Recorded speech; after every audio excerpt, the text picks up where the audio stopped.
que se va a hacer es un trabajo específico sobre la memoria traumática. Es determinadas cosas que han ocurrido, que se han quedado como bloqueadas y se van a procesar esos recuerdos que están ahí como atascados con una metodología específica. En el caso de MDR, pues hay una serie de procedimientos que incluyen lo que llamamos estimulación bilateral. El más característico, el que más se conoce es el movimiento ocular, es una forma de desbloquear el recuerdo, pero también se utilizan pues, tonos auditivos, se utiliza tapping, que es estimulación táctil, para producir un efecto sobre la memoria traumática. Y Anabel, ¿cómo opera entonces desde la neurociencia en el cerebro de un paciente?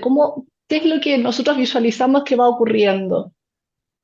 Bueno, la idea es que hay cosas que nos pasan que son positivas, negativas, que las vamos asimilando, que forman parte de nuestra experiencia, de nuestra sabiduría vital, y hay otras que por la intensidad, por el significado, por las personas de las que viene, son cosas que no podemos asimilar. Entonces están ahí, pero a la vez se quedan como congeladas en el tiempo, como bloqueadas. Lo que vamos a hacer con MDR, a través de la estimulación bilateral, de acceder a ese recuerdo de una manera determinada, es hacer que esa memoria se vaya a almacenar de una manera diferente. Cuando tenemos algo que nos impacta mucho, pues a veces nos queda grabado pues, con la misma imagen, se nos quedan grabadas unas palabras, una y otra vez nos viene de la misma manera, y lo que vamos a hacer es hacer cosas en ese recuerdo para que ese recuerdo se vaya almacenando cada vez de una manera diferente y llegue un momento que podamos mirar esa experiencia y ya no nos haga daño, ya no nos diga nada negativo sobre nosotros.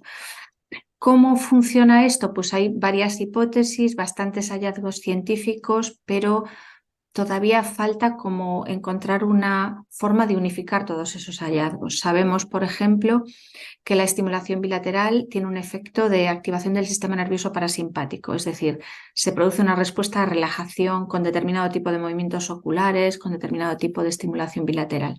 Y cuando aplicamos esto sobre un recuerdo que es perturbador, el nivel de perturbación baja. Pero pasan más cosas, ¿no? También sabemos que es posible que se sobrecargue la memoria de trabajo. ¿Esto qué quiere decir?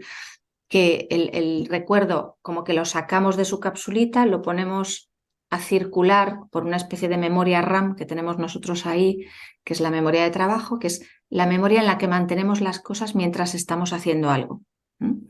Yo si voy a hacer una operación matemática me tengo que acordar de los números que había, la operación que tengo que hacer, una serie de cosas. Bueno, pues sacamos el recuerdo, lo ponemos a circular por la memoria de trabajo y mientras está haciendo esto nosotros saturamos esa memoria con el movimiento ocular. Es decir, la memoria de trabajo no da para más, es como si le hubiéramos metido un programa extra al ordenador y entonces el recuerdo no puede volver a la misma capsulita de la misma manera. Es como que se va deteriorando. Y poco a poco el recuerdo cada vez se va como degradando. Nos queda el recuerdo de lo que pasó, por supuesto, pero no esa memoria viva tan marcada, ¿no? Esta sería una de las hipótesis. Otra es que nosotros volvemos a activar el reflejo de orientación. El otro día estaba trabajando con una paciente que tuvo, bueno, pues una serie de situaciones de maltrato en su infancia y al principio estaba como muy bloqueada con esas experiencias que le producían muchísimo miedo, muchísimo malestar. Estuvimos haciendo un poquito de estimulación y ella poco a poco fue empezando a notar que estaba en un sitio seguro, porque antes lo sabía mentalmente, pero no lo sabía emocionalmente. Entonces nos empezó a ver a nosotros, empezó a ver el espacio, dijo, bueno, es que estoy aquí, es que no estoy allí, es que esto es un sitio más pequeño, más acogedor, estoy con vosotras, me dais buena sensación. Y entonces se pudo empezar a enfadar y entonces en un momento determinado me dice, claro, esto de mover los ojos es lo que yo hacía cuando estaba en las escaleras pensando que iba a venir mi madre. Estaba todo el rato como escaneando el entorno. Esto le llamamos el reflejo de orientación. Entonces, otra de las teorías es que nosotros reiniciamos esta respuesta de orientación al estar así con el movimiento ocular, pero como estamos en un sitio seguro, todo cambia, ¿no? Es como que ya podemos decir esto de ya pasó. Algo que nos pasa cuando vivimos una situación amenazante es que el ya pasó no llega nunca. A nivel emocional no llega nunca. Y otra teoría lo relacionaría con las fases del sueño, pero igual ya me enrollo mucho en la respuesta, ¿no? No, no, Pero para está bien, nada. nada. Bueno, La relación con las fases del sueño viene de que hay una fase en el sueño que se repite varias veces en las que hay movimientos oculares espontáneos, que es la fase REM, que se llama así precisamente por eso. Y nunca se ha sabido muy bien qué papel juegan estos movimientos oculares, pero sí que sabemos que las fases del sueño y esta fase en particular juegan un papel en el procesamiento de los recuerdos emocionales, ¿no? Decimos que después de dormir las cosas, pues las vemos de otro modo, en parte porque nuestro cerebro trabaja mucho de noche mientras dormimos, ¿no? Digo que es como la maricondo de nuestro sistema, ¿no? Que está como retomando lo que ha pasado en el día, retomando cosas que tenemos por ahí atrás y las va intentando colocar. Entonces, alguna de las hipótesis lo que plantean es que quizás al repetir estos movimientos oculares en contacto con una experiencia traumática, ponemos en marcha este tipo de procesos. Era buena la explicación, era muy necesaria para los que nos escuchan. Ahí deben estar pensando y también pensando un poco en los pacientes, pensando en ellos. ¿Qué pueden esperar ellos de una psicoterapia MDR? ¿Qué les responderíamos? Bueno, tenemos pacientes que llegan planteando una situación concreta que les ha ocurrido, ¿m? Pero tenemos otros que vienen porque tienen ansiedad, porque no pueden dormir, porque tienen otro tipo de síntomas. Entonces, yo creo que lo primero que pueden esperar es entender por qué les pasa lo que les pasa. Porque hay veces que no podemos dormir, no porque nos esté atormentando algo en el presente, que también puede ser, sino porque el sueño se ha desbaratado en un momento X, a lo mejor años atrás, y no hemos vuelto a poder dormir como dormíamos antes. Entonces, esa experiencia ha quedado ahí de alguna manera y lo que descolocó se ha quedado descolocado también. Entonces, lo que podemos esperar es mejorar lo que nos pasa ahora, pero a veces para mejorarlo o para entenderlo necesitamos entender dónde empezó la historia.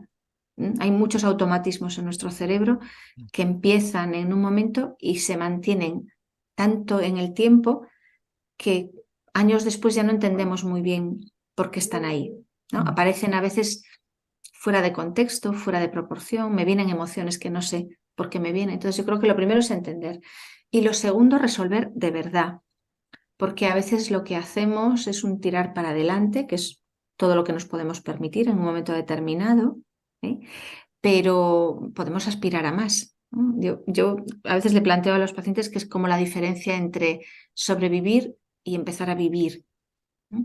Cuando nos han pasado muchas cosas negativas, parece que lo máximo a lo que podemos aspirar es a sobrevivir, pero podemos conseguir vivir, pero para eso tenemos que cambiar la influencia de esas experiencias que nos han puesto en modo supervivencia. mm, ahí me quedó dando vuelta algo que dijiste respecto de tu paciente, que también lo ha vivido, y seguramente Julio César tú también, que las personas llegan con mucha claridad mental, cognitiva, reflexiva de qué es lo que les está sucediendo y dicen, por ejemplo, yo soy muy capa, pero en realidad no lo siento, no lo vivo, siempre estoy muy insegura, se te dando un ejemplo cualquiera, ¿no? Y una vez que realizamos este proceso, de esta instancia de reprocesamiento de las vivencias traumáticas, que ha llevado en este caso a la persona a sentirse insegura emocionalmente, que a veces a la base hay miedo. Después de eso las personas te dicen, ahora lo que yo pensaba de que soy capa, me lo creo, lo siento como la vivencia, porque salió el miedo, salió la angustia, es como que ocurre una alineación, digo yo, entre lo cognitivo y la emoción, como que se unen, como que se juntan en la misma carretera, porque antes iban por carreteras distintas, ahora van por la misma carretera y conversando, estamos de acuerdo. Entonces viene como esta sensación de integración entre lo que pienso y siento, y es una sensación que cuesta transmitirla, ¿no? Pero es muy reconfortante para la persona. Y Sí, entonces, no, ajá, sigue, termina, parece que en- habías terminado.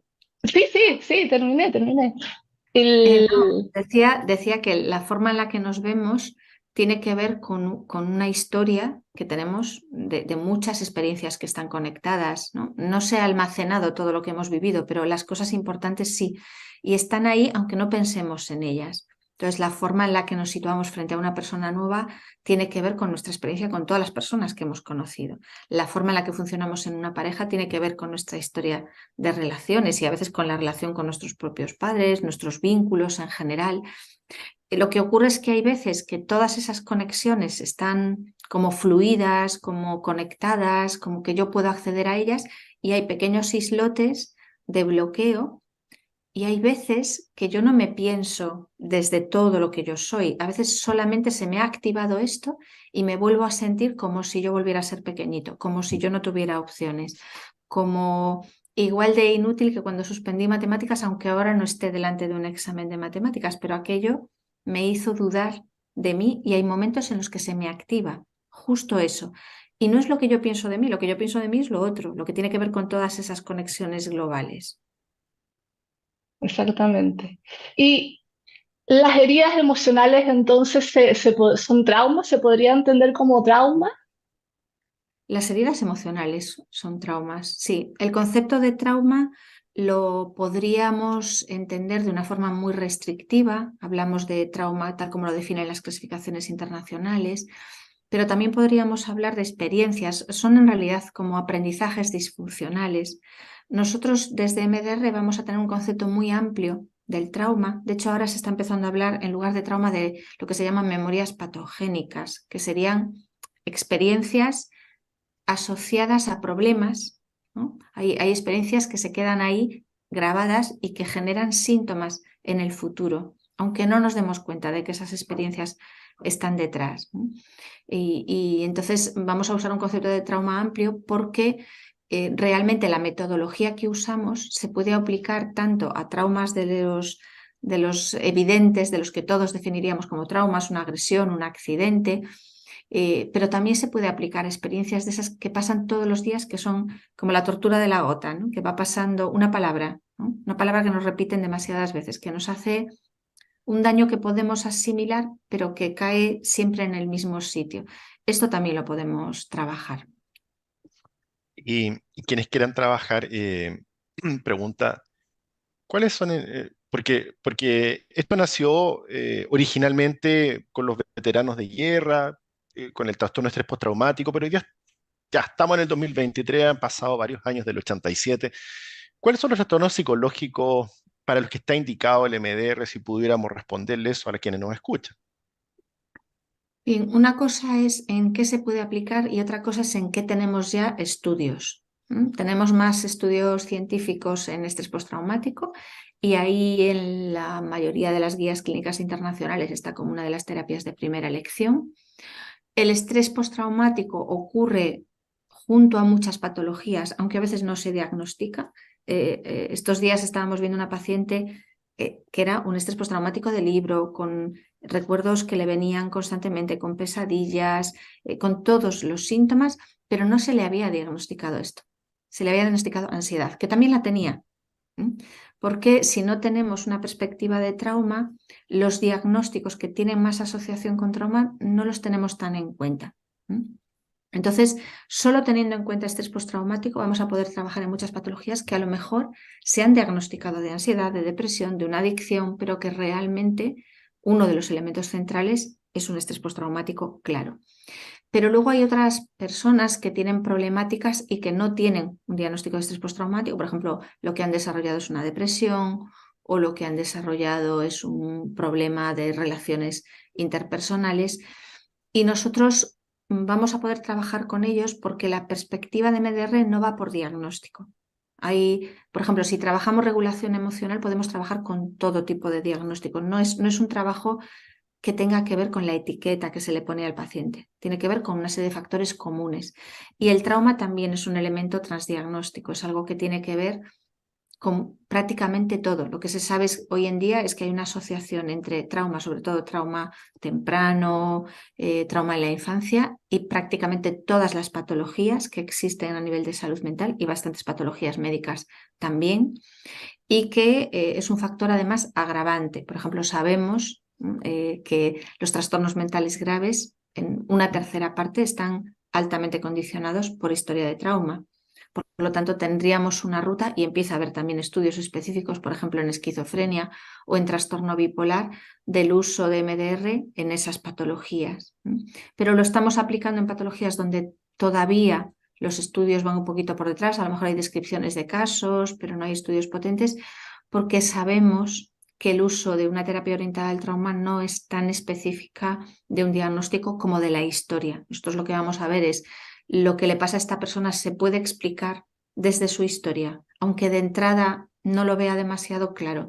Y si vemos que sí, entonces lo vamos a poder trabajar.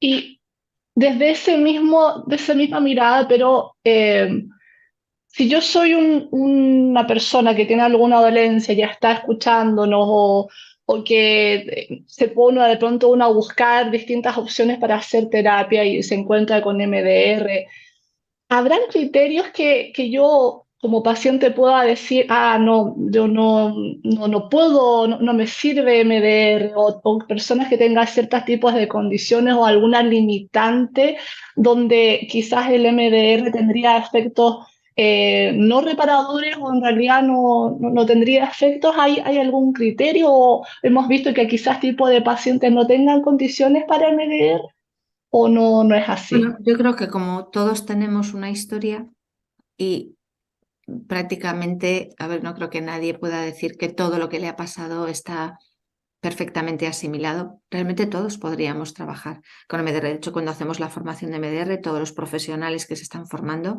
trabajan allí su historia y no tienen por qué tener un diagnóstico, pero siempre hay alguna experiencia que se nos ha atascado un poquito más, ¿no? Entonces, en ese sentido, se puede trabajar con todo el mundo. En algunos casos es más sencillo, en otros casos lleva más tiempo, en algunos casos el paciente no puede entrar directamente a trabajar recuerdos, pero no es tanto que sirva o no para unas patologías u otras, sino que realmente hay que hacer un trabajo introductorio para poder llegar a trabajar recuerdos. Por ejemplo, a alguien que le da muchísimo miedo hablar de una experiencia, pues no lo vas a empujar, ¿no? Tendremos que ir haciendo un trabajo de acceder progresivamente a eso y de rebajar ese miedo de alguna manera, ¿no? O personas que a lo mejor tienen recuerdos tan bloqueados que no pueden ni recordar que ocurrieron esas cosas, que a veces algunos recuerdos están como bloqueados, con amnesias, personas con historias muy graves en las que entrar en las zonas dolorosas se les hace mucho. Y entonces se beneficia muchísimo de trabajar eso, pero hay que hacerlo de un modo progresivo, empezando quizás por cosas más de la hora. Y bueno, yo creo que hay como distintas maneras.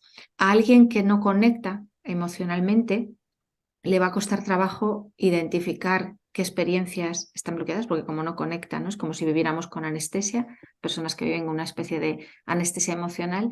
Entonces, identificar que hay una asociación entre lo que les pasa ahora y lo de atrás les va a costar trabajo. Pero lo que nos encontramos más bien son personas que vienen curiosamente a terapia pidiendo ayuda y a la vez convencidos de que nada los puede ayudar. ¿No? Hay muchas trampas mentales en las que nos metemos los seres humanos, ¿no?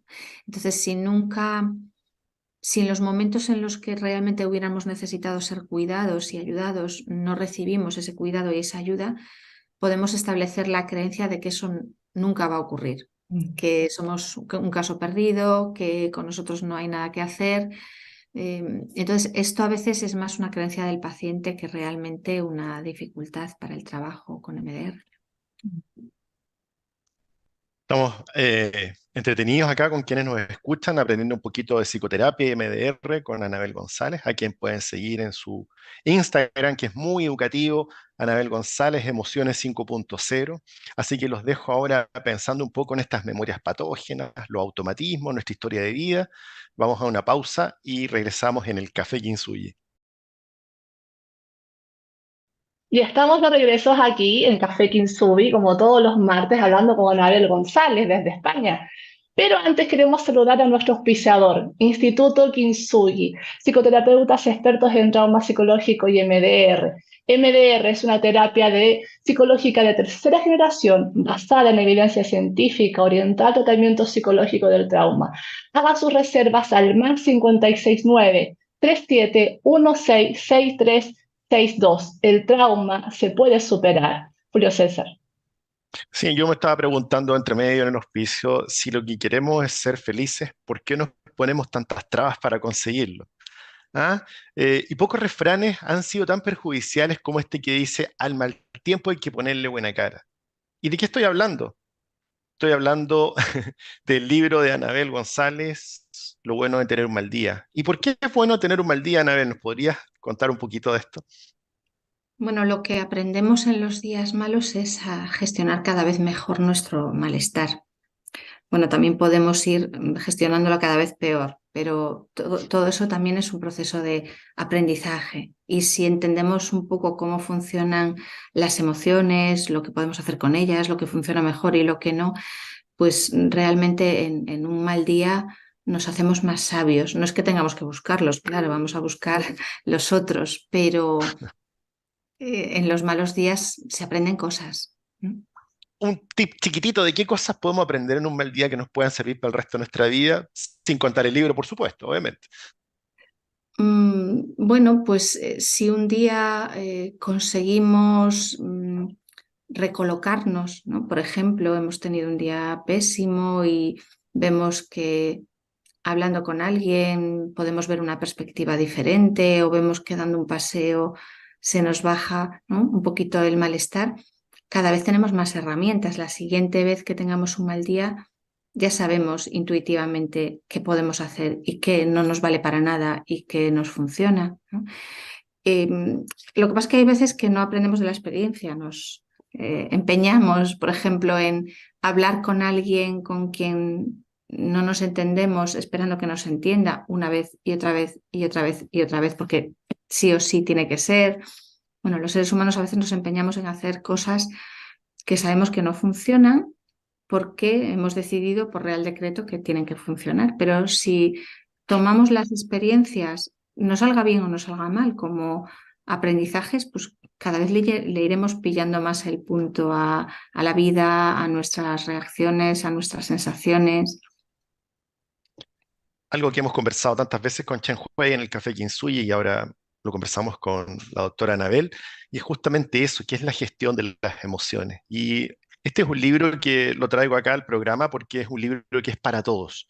No es un libro para médicos, ni para psicólogos, ni para profesionales, es un libro para la vida, es un libro para aprender a gestionar nuestras emociones, una guía realmente, así que se las recomendamos. Yo creo que vamos a hacer alguna nota ahí pues para potenciar la lectura de este libro, que realmente es totalmente recomendable y que además está en todos los idiomas, así que si usted quiere leerlo en mandarín también puede, ¿eh?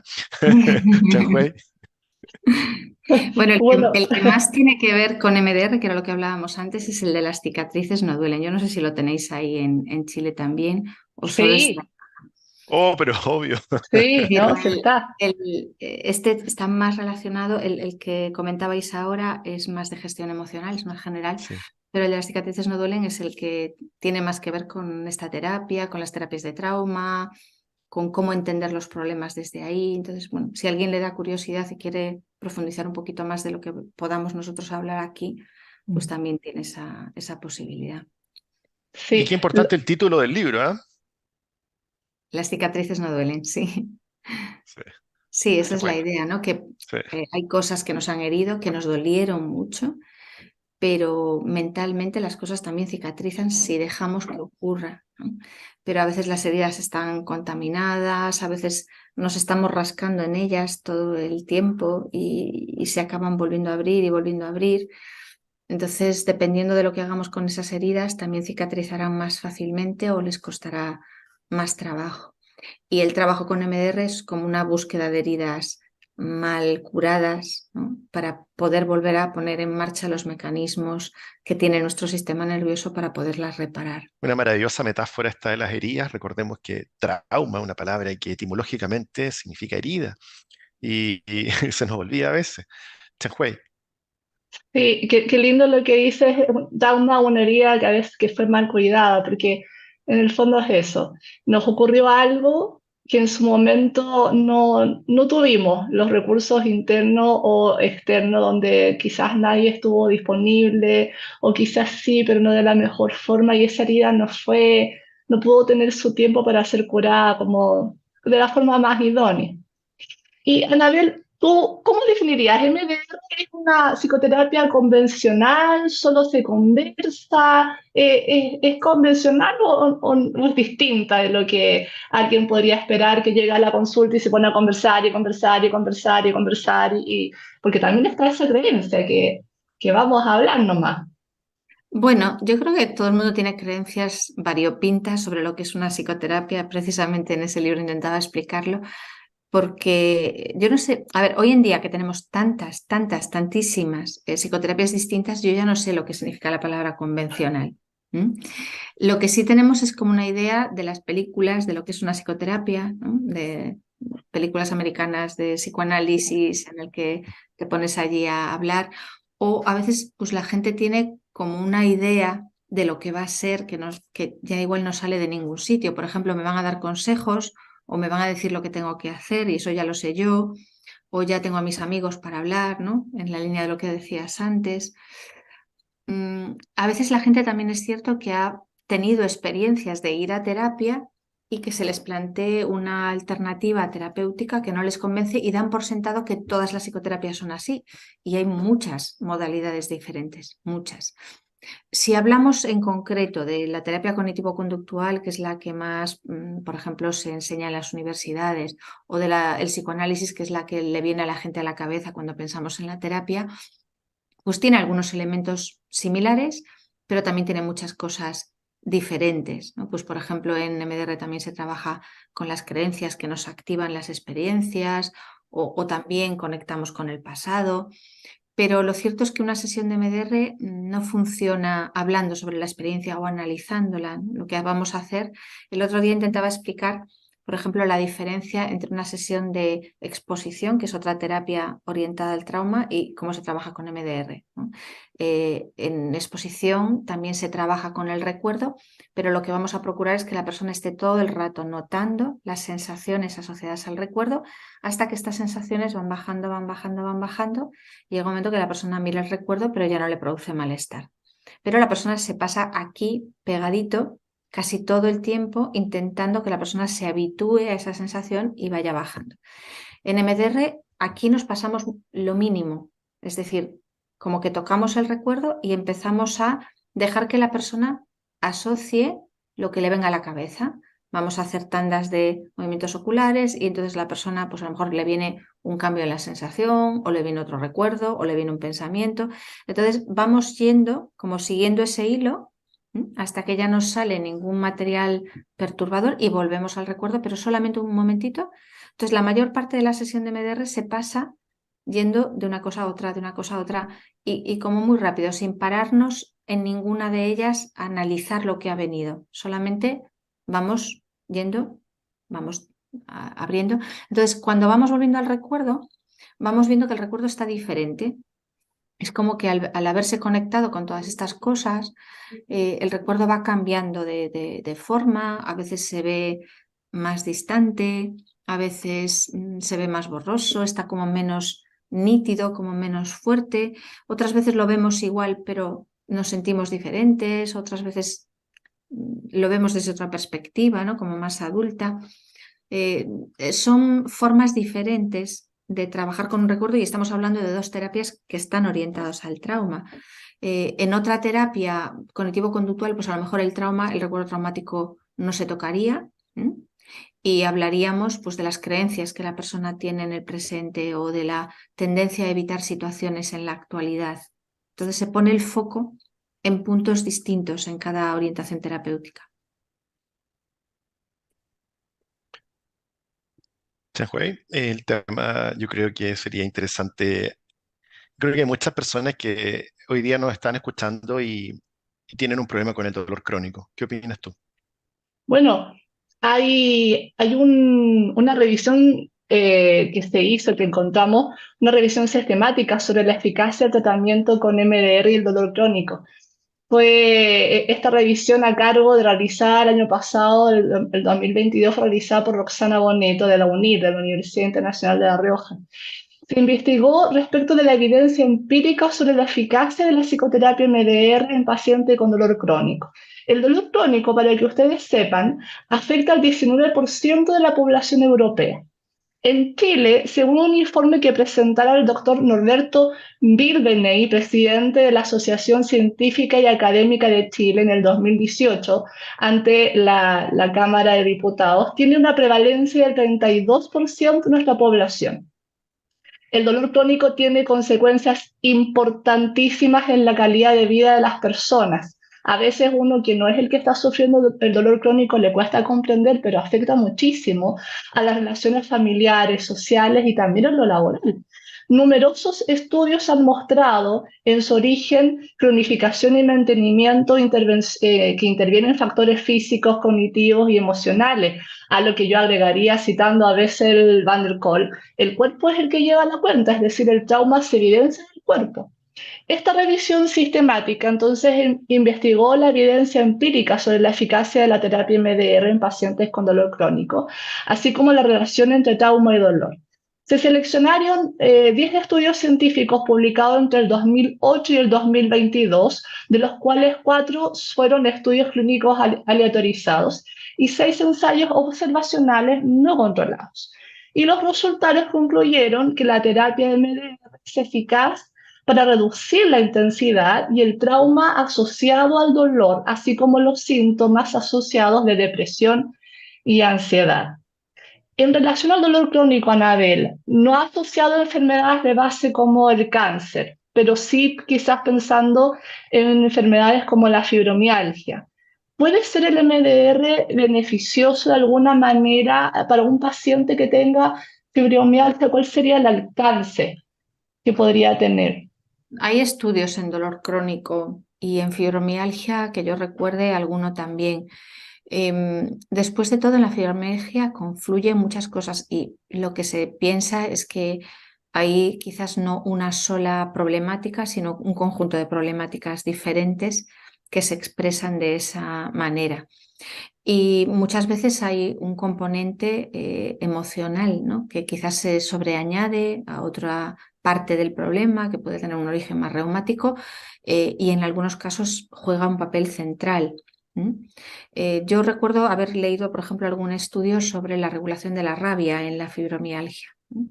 Esto es una teoría mía, pero por ejemplo, si nosotros tenemos mucha rabia contenida, muchas cosas que nos han producido rabia, la rabia generalmente lo que hace es tensarnos el cuerpo. Y cuando esto no lo tenemos muy bien asimilado, no lo estamos notando a lo mejor de forma clara, no notamos que estamos enfadados, pero esa tensión nos va como agarrotando, agarrotando, agarrotando.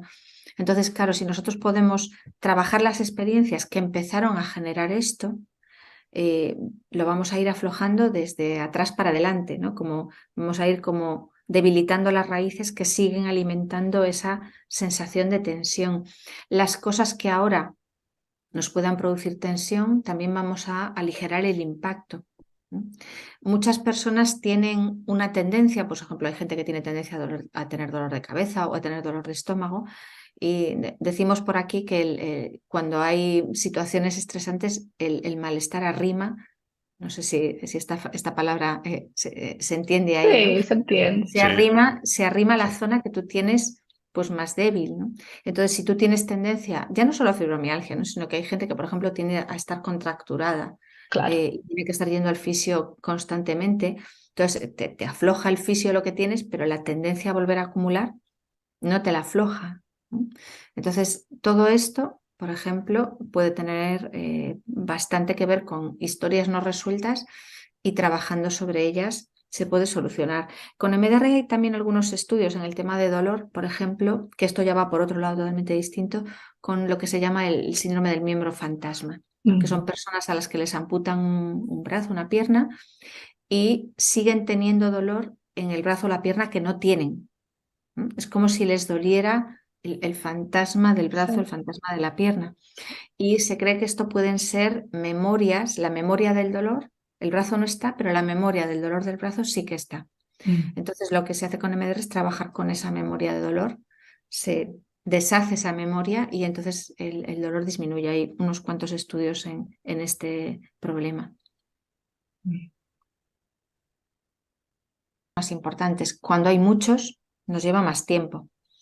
Cuando la persona está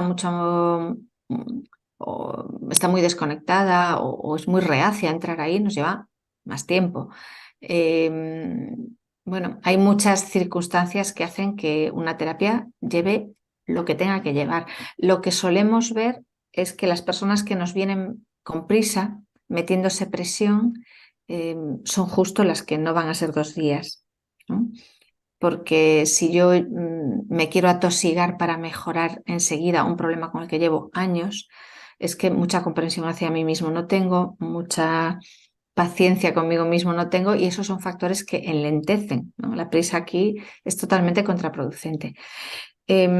Yo puedo, dependiendo de la situación, hablar con el terapeuta de cuánto puedo hacer yo más bien, ¿no? Porque nosotros nos podríamos poner a hacer un trabajo de años o podríamos trabajar en 3 meses lo que se pueda trabajar en 3 meses. Yo estoy, por ejemplo, en el hospital, no nos podemos permitir el lujo de trabajar todas las cosas que a lo mejor podría ser interesante trabajar, trabajamos lo que podemos. Entonces, tratamos de elegir qué recuerdos, qué experiencias abordar y cuáles, bueno, dejar ahí confiando en que haber trabajado esas que sí hemos podido trabajar, pues puedan producir suficiente mejoría y suficiente desbloqueo para que luego la persona ya pueda pues empezar a avanzar. Así que yo creo que es más una cuestión de cómo en cuánto me quiero yo meter, en cuánto me puedo meter, porque a lo mejor también, pues si voy privadamente, pues económicamente no me puedo permitir mucho. Yo lo que suelo decir a la gente es que es mejor una sesión al mes que nada. Si yo no me puedo permitir pues ir todas las semanas, pues le digo al terapeuta, mira, yo solo puedo venir una vez al mes. Bueno, pues nos apañamos, ¿no? Trabajamos con lo que hay, más que decir que va a durar un tiempo u otro. Además, es una pregunta imposible de contestar sin conocer la historia de la persona, ¿no? A lo mejor alguien tiene que trabajar esto, esto y esto, y más o menos con el resto se ha ido gestionando, lo ha ido asimilando relativamente bien. Y hay personas que tienen que trabajar muchas cosas porque hay muchas, muchas experiencias bloqueadas, o a lo mejor porque han tenido una vida más complicada, o porque un bloqueo se ha ido conectando con el otro y bueno, pues lleva su tiempo. Mi experiencia es que cuando te preguntan eso, generalmente la historia es muy complicada y son de estas terapias que lógicamente tienen que llevar tiempo, porque entrar en una terapia queriendo ya terminarla eh, es mala cosa, ¿no? Para el que está empezando un tratamiento como sin darse el tiempo que pueda necesitar, ¿no? Una maciza Sí, respuesta. sí. Justamente coincide cuando te preguntan antes de iniciar cuánto va a durar, ya uno se va haciendo en el fondo la comprensión de que hay una poca claridad de que requerimos tiempo en conocernos, en entender lo que nos está ocurriendo, para lograr hacer los cambios que necesitamos hacer y eso genera de entrada ya una barrera que nos limita el cómo vamos a poder avanzar. Toda la razón. Y Anabel, ¿el MDR aplica solamente para adultos o la población es más amplia, grupos, familias, niños? No, ¿Cómo se trabaja? podemos trabajar con niños, lógicamente hay que adaptarlo pues al momento en el que está el niño y a las capacidades que tiene, pero con niños es más fácil y más difícil. Más fácil porque el cerebro del niño tiene menos experiencias y menos nudos y porque es mucho más plástico y mucho más capaz de cambiar. Más difícil porque generalmente la familia tiene que participar. Cuando las familias no quieren participar es más complicado. No se puede trabajar con un niño solo con el niño. Necesitamos trabajar con el niño en el contexto porque al niño el contexto le influye muchísimo más de lo que le pueda influir un adulto. Todavía depende de otras personas, ¿no? Entonces, esta es la parte complicada, pero sí, hay aplicaciones en familias, hay trabajo en grupos, hay bastantes estudios, por ejemplo, en intervención en crisis, que se trabaja con grupos de personas, con refugiados, en catástrofes, en personas que comparten una misma problemática y, bueno, se aplica de una forma pues, un poco diferente, pero con buenos resultados también en grupos. Anabel, una consulta. Yo quería preguntarte de alguna manera, ¿este café Kinsuya existe de alguna manera y nació por la pandemia? Esto de llevar la salud y de entender que como profesionales de la salud mental teníamos un rol de divulgar, de hacer, de sacar un poco los prejuicios y de entendernos y abrazarnos un poco y creo que el MDR actualmente con estas actualizaciones que ha tenido también lo ha entendido así, con este contexto del online, de la variable, del contexto cultural, etcétera. Te hemos visto muy participativa, entregando información en una clave muy cercana. Cuéntanos un poco de tu experiencia y tu porqué de esto de estas emociones 5.0 de @Anabel González _emociones 5.0 en Instagram. Cuéntanos un poco de ti. Pues empezó como entretenimiento pandémico y solución para la impotencia que te daba estar viendo todo eso y no poder hacer más, ¿no? Fueron más tiempos libres de los que habitualmente teníamos y me pareció una buena inversión de tiempo y luego ya me he ido aficionando, ¿no? Es ya como un espacio de compartir cosas. El otro día ponía una información de un estudio que estamos haciendo y me he quedado flipada de cuantísimos compañeros nos han ofrecido ayuda pues, para estudiar el tema que estamos intentando analizar, ¿no? Entonces, bueno, yo creo que son espacios que van creciendo, que han crecido durante la pandemia y que nos dieron una posibilidad de estar conectados.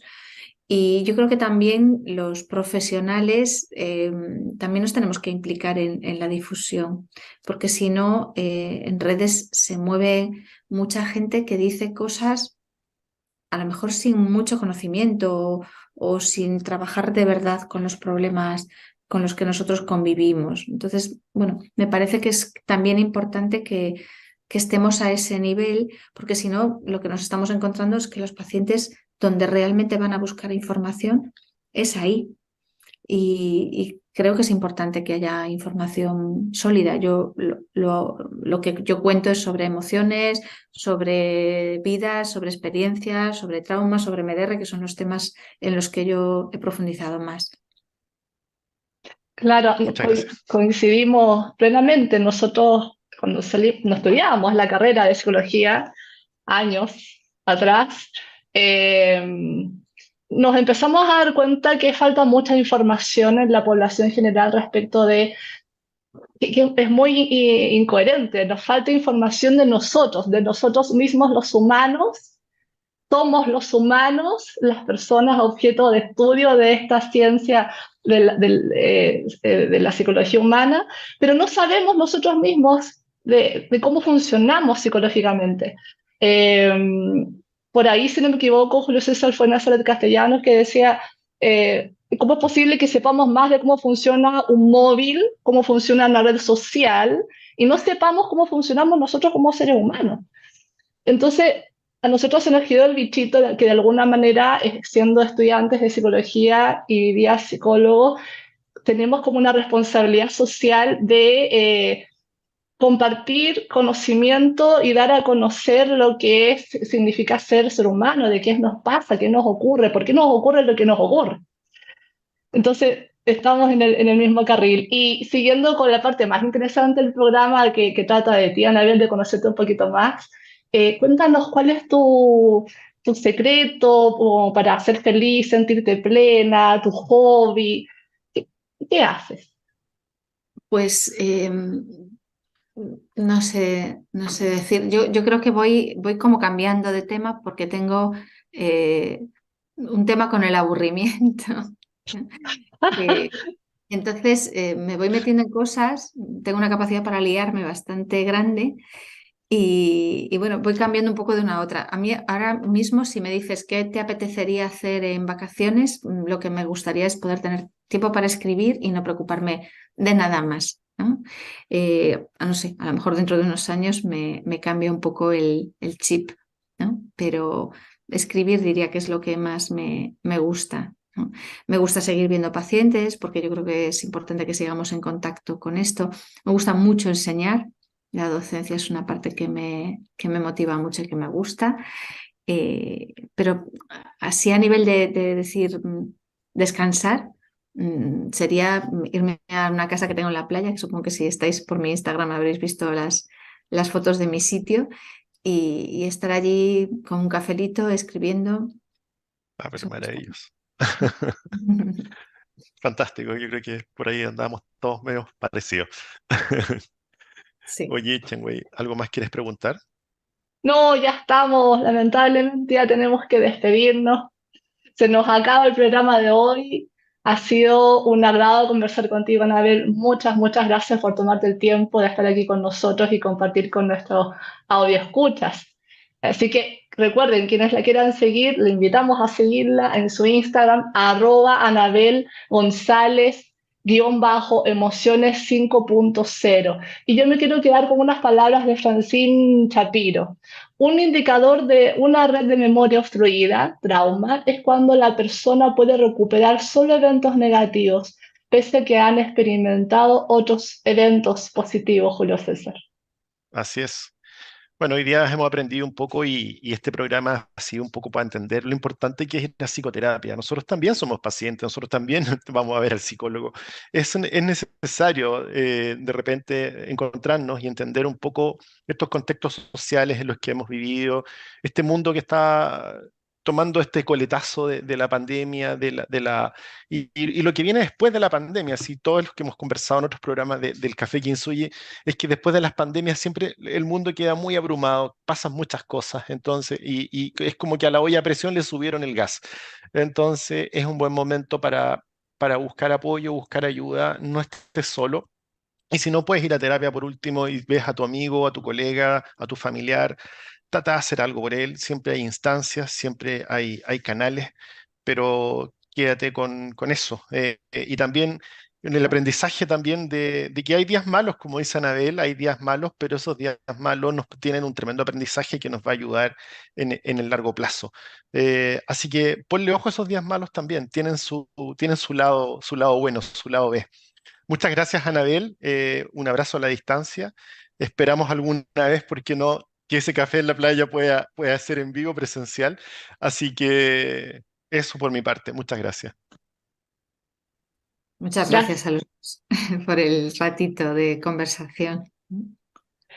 Nos vemos entonces. Recuerden, Eso. síganos en Instagram, @café Kintsugi. Pueden ver también nuestros programas grabados en el canal YouTube Iniciativa Kintsugi o ahora en Spotify nuestro podcast Emisor Kintsugi. Muchas gracias por escucharnos. Les mandamos un abrazo enorme, enorme. Que tengan un lindo día y una muy buena semana. Cariños a Buena semana. todos. Chao, gracias.